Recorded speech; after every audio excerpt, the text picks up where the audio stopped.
இந்த போலீஸ்காரங்க எப்பப்பெல்லாம் சரியான நேரத்துல மாஸ் என்ட்ரி கொடுக்கணுமோ அப்பப்பெல்லாம் சரியான நேரத்துக்கு மாஸ் என்ட்ரி கொடுக்க மாட்டாங்க. இங்க நம்ம ஹீரோக்கோ ஹீரோயின்கோ நல்லது நடக்கும் பாத்தீங்களா, அந்த மாதிரி டைம்ல தான் சரியா மாஸ் என்ட்ரி கொடுத்து இல்ல இதெல்லாம் நடக்கக்கூடாது, அது மட்டும் இல்லாம இவ வந்து ஒரு கொலை பண்ண முயற்சி பண்ணிருக்கா, அதனால இவ்வளவு அரெஸ்ட் பண்ணி தான் தீருவோம் அப்படின்னு சொல்லிட்டு இந்த பர்த்டே ஃபங்க்ஷனை கூட நடக்க விடாம வந்து தடுத்து நம்ம இலக்கியாவை இந்த ஊரறிய உலகறிய வந்து விலங்கு மாட்டி தர தர தரன்னு இழுத்துட்டு போக போறாங்க.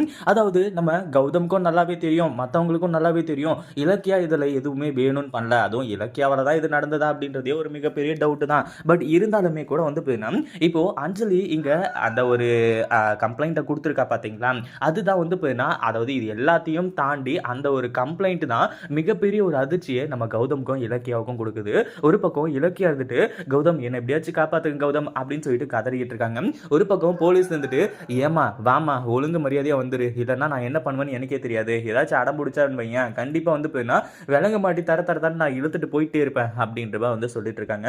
ஒரு பக்கம் நம்ம கௌதம் வந்துட்டு லா பாயிண்ட்லாம் பேசுறாரு. இங்க பாருங்க மேடம், கொஞ்சம் வெயிட் பண்ணுங்க, இந்த பர்த்டே ஃபங்க்ஷன் நல்லபடியா முடியட்டும், கண்டிப்பா இந்த பர்த்டே ஃபங்க்ஷன் வந்து நல்லபடியா நடக்கக்கூடாது அப்படின்றதுக்காக தான் எல்லாருமா சேர்ந்து சதி பண்ணியிருக்காங்க அப்படின்றது எங்களுக்கு நல்லாவே தெரியுது. அது மட்டும் இல்லாம நீங்க அரெஸ்ட் பண்ணி கூட்டிட்டு போங்க, ஒரு 10 நிமிஷம் வெயிட் பண்ணுங்க அப்படின்றமா வந்து சொல்லி இப்போ நம்ம கௌதம் வந்துட்டு வெயிட் பண்ண சொல்றாங்க.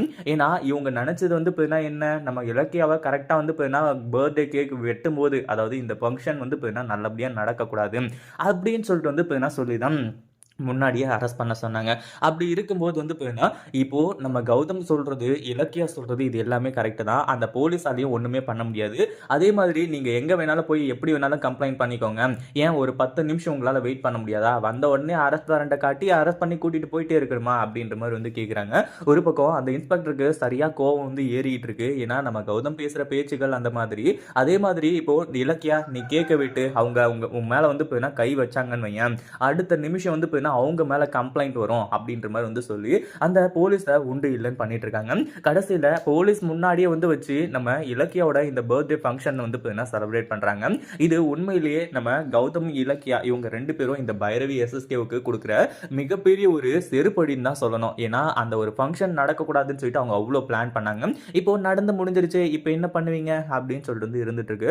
சரி ஓகே, அடுத்தது வந்து நம்ம கௌதம் மேல வந்து இலக்கியாவை உடனடியாக காப்பாற்ற முடியுதா அப்படின்னு கேட்டிங்கன்னா இல்ல, நேரா வந்து போலீஸ் ஸ்டேஷனுக்கு நம்ம இலக்கியாவை இங்க இருந்து கூட்டிட்டு போயிடுறாங்க. அதுக்கப்புறம் தான் கௌதம் போயிட்டு இலக்கியாவை காப்பாத்தி கூட்டிட்டு வர போறாரு. இதை பத்தி நீங்க என்ன நினைக்கிறீங்க? அந்த வீடியோ பிடிச்சிருந்தா லைக் பண்ணுங்க, ஷேர் பண்ணுங்க. இப்பதான் நம்ம சேனலுக்கு ஃபர்ஸ்ட் டைம் வரீங்க அப்படின்னா கீழே இருக்க சப்ஸ்கிரைப் பட்டனை பிரஸ் பண்ணிக்கோங்க.